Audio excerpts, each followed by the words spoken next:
Hello everyone, edu rocket channel पर आप सभी का स्वागत है।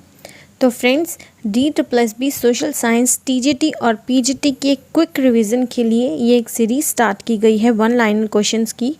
तो आइए आज की वीडियो स्टार्ट करते हैं। आज की इस वीडियो में पहले कुछ कोटेशंस या सेइंग जो आपके एग्ज़ाम में आई हुई हैं वो पढ़ते हैं, उसके बाद बाकी क्वेश्चंस को करेंगे।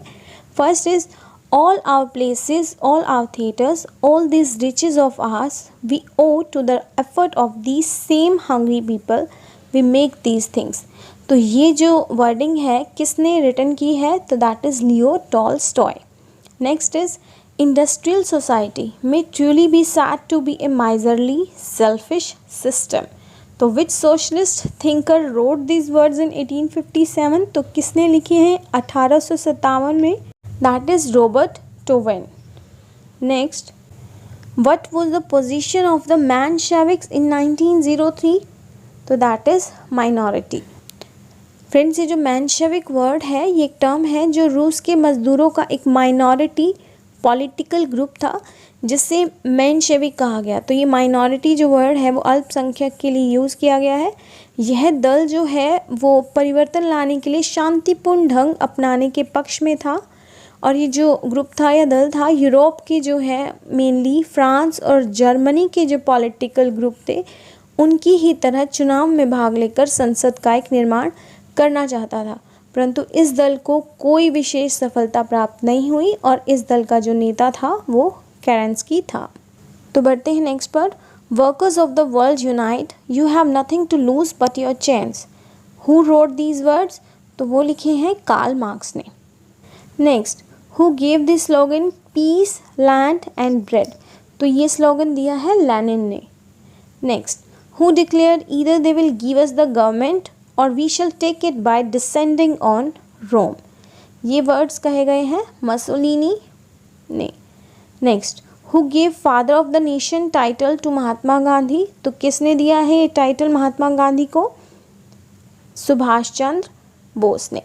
Next question, archduke Franz Ferdinand was killed on which date? तो किस डेट को आर्क ड्यूक फ्रांस फर्डिनेंड की डेथ हुई थी या मारा गया था उनको? 28 June 1914। How many members were in the cabinet mission plan? तो इसमें थे 3 मेंबर्स जिसको हमने प्रीवियस वीडियो में पढ़ा भी है, जिनमें से एक थे स्टैफोर्ड क्रिप्स, दूसरे Pethick Lawrence and third A.V. Alexander. Next, in first round table conference which member participated as Hindu Mahasabha members? तो किन्होंने हिंदू महासभा मेंबर्स की तरह पार्टिसिपेट किया है? वो है Jayakar and B.S. Moonje. Next, when was Rome Berlin axis sign? तो रोम बर्लिन जो एक्सेस थी वो अक्टूबर 1936 में साइन हुई थी। ये कोएलिशन था जो इटली और जर्मनी के बीच में हुआ था, एक ऐसा एग्रीमेंट जो फॉर्मुलेटेड हुआ था by Italy's foreign minister Galeazzo Ciano informally linking the 2 fascist countries were reached on October 25 and 1936. Next, Lord Canning was the Governor General of India from? तो कब से कब तक लॉर्ड कैनिंग यहाँ के गवर्नर जनरल रहे थे? तो वो रहे थे 1856 से 1862 तक।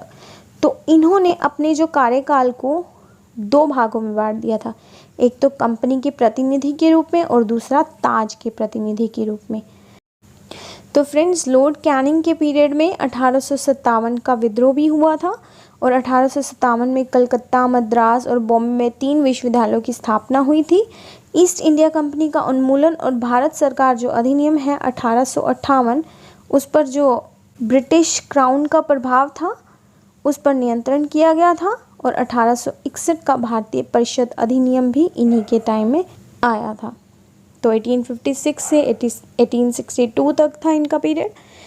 Next, USA enter in first world war in which year? तो 1914 से 1918 तक फर्स्ट वर्ल्ड वॉर हुआ था, that everybody knows.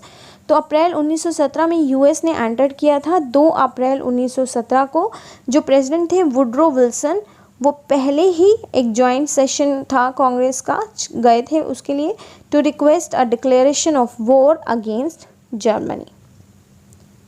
Next question, civil disobedient जो मूवमेंट था वो कब वापस लिया गया था?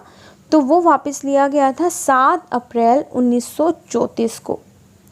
जबकि जो ओबीडियंस मूवमेंट था वो आया क्यों था? लॉर्ड इरविन से गांधी जी ने 11 डिमांड्स की थी जो उन्होंने इग्नोर कर दी थी, जिनमें एक एबोलिशन था सॉल्ट टैक्स का, जो नमक कानून लगाया था उसका भी। तो गांधी जी ने अपनी सॉल्ट मार्च शुरू कर दी थी साबरमती से और डांडी पहुंच गए थे 6 अप्रैल को, जहां पे उन्होंने अपना नमक बनाकर इस कानून को तोड़ दिया था। Next, by which law Nazi deprived Jews of German citizenship? तो वो लॉ है Nuremberg laws. Next question, Karl Marx used which word for factory owning middle class?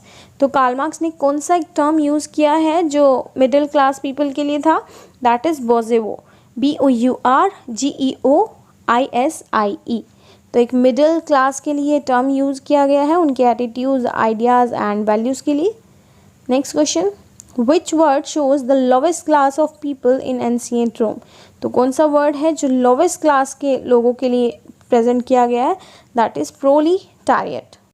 Next question, when did Germany invade Poland? तो कब किया था Germany ने आक्रमण Poland पर? That is September 1939। Next, quit India movement was led by? Quit India movement किसने lead किया था? तो वो किया था मोहनदास करमचंद गांधी ने। इन्होंने ही लॉन्च किया था, इन्होंने ही लीड किया था। उसके बाद 8 अगस्त 1942 को, और उसके बाद गांधी जी, नेहरू जी और बहुत सारे नेता इनके साथ थे जिन्होंने जो इंडियन नेशनल कांग्रेस के थे और जिन्हें अरेस्ट कर दिया गया था by British government. Next, Kanpur conspiracy case was framed against हुम इन 1924? तो वो थे न्यू बाय कम्युनिस्ट, जो नौसिखिया हमारे जो कम्युनिस्ट थे उनके खिलाफ। कानपुर जो एक षड्यंत्र था, वो केस था, वो उन नौसिखिया कम्युनिस्ट के खिलाफ था जिनसे ब्रिटिश सरकार हेट करती थी या घृणा करती थी। MN रॉय, मुजफ्फर अहमद, SA डांगे, शौकत उस्मानी, नलिनी गुप्ता, सिंगार वेलू चेटियार, गुलाम हुसैन आदि नाम के कुछ कम्युनिस्ट हैं जिनको सरकार ने पकड़ लिया था और सरकार के खिलाफ साजिश रचने के आरोप में ये फंस गए थे। उन पर आरोप था कि एक हिंसक क्रांति द्वारा साम्राज्यवादी ब्रिटेन से भारत को पूरी तरह से अलग करके ब्रिटिश भारत की अपनी संप्रभुता से राजा सम्राट को वंचित करना। लेकिन इस मामले ने कम्युनिस्ट को सुर्खियों में ला दिया। समाचार पत्रों ने इस मामले को पूरी तरह से कवर किया और ये पहली बार था जब भारत के लोग कम्युनिस्ट सिद्धांत को विस्तार से जान चुके थे। Next, who was the king of Russia during Russian revolution 1917? तो उस टाइम जो किंग थे वो थे जार निकोलस II। फरवरी रेवोल्यूशन था ये 1917 का। बढ़ते हैं नेक्स्ट क्वेश्चन पर, which country has 2 party system? तो USA हैज़ 2 पार्टी सिस्टम, जहाँ पे 2 पार्टियाँ राज करती हैं। Next question, right to constitutional remedies is mentioned in which article? तो किस आर्टिकल में कॉन्स्टिट्यूशनल रेमेडीज का राइट मेंशन किया गया है? That is article 32।